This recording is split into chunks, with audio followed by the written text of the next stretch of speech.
కాళేశ్వరంపై చెత్త వాగుడు వాగిన రేవంత్ సర్కార్ ఇప్పుడు అదే కాళేశ్వరానికి జై కొడుతోంది. కాళేశ్వరం రివర్స్ పంపింగ్ వృధా అంటూ దుష్ప్రచారం చేసిన కాంగ్రెస్ ప్రభుత్వం ఇన్నాళ్లకు నిద్ర మేల్కొంది. ఎటకేలకు రివర్స్ పంపింగ్ అవసరాన్ని గుర్తించింది.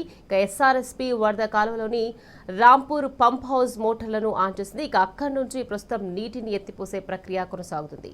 ఇప్పుడు నిరంతరాయంగా నీటిని ఎత్తిపోస్తున్నారు. శ్రీరామ్ సాగర్లోని వరద లేకపోవడంతో కాళేశ్వరం ప్రాజెక్టు పంప్ హౌస్ల ద్వారా గోదావరి జలాలను ఎస్ఆర్ఎస్పీ వరద కాలువలకు ఎదురెక్కిస్తున్నారు. కాళేశ్వరం రివర్స్ పంపింగ్ ద్వారా సుమారు 2 లక్షల ఎకరాల ఆయకట్టుకు సాగునీరు అందుతోంది.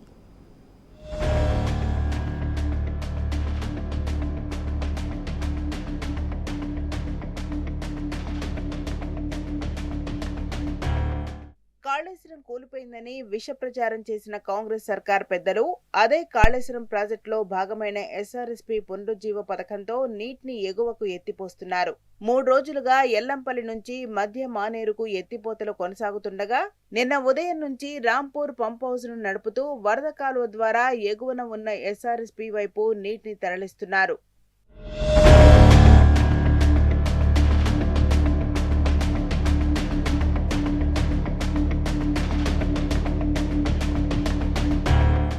కాళేశ్వరం కూలిపోయిందని అసత్యాలు ప్రచారం చేసిన రేవంత్ సర్కార్ ఇప్పుడు రివర్స్ పంపింగ్ లో భాగమైన రాంపూర్ పంప్ హౌస్ మోటార్లను ప్రారంభించింది.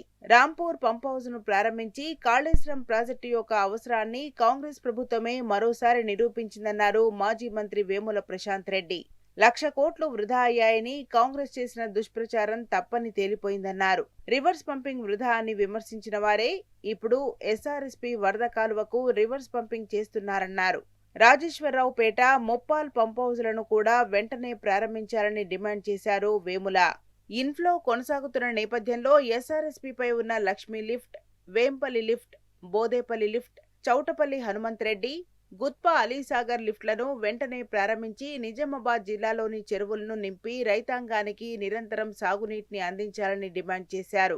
ఎస్ఆర్ఎస్పీపై ఉన్న అన్ని లిఫ్ట్లను ఆన్ చేసి చెరువులు నింపి నిజామాబాద్ జిల్లా రైతాంగానికి నిరంతరం సాగునీరు అందించాలని డిమాండ్ చేశారు వేముల ప్రశాంత్ రెడ్డి.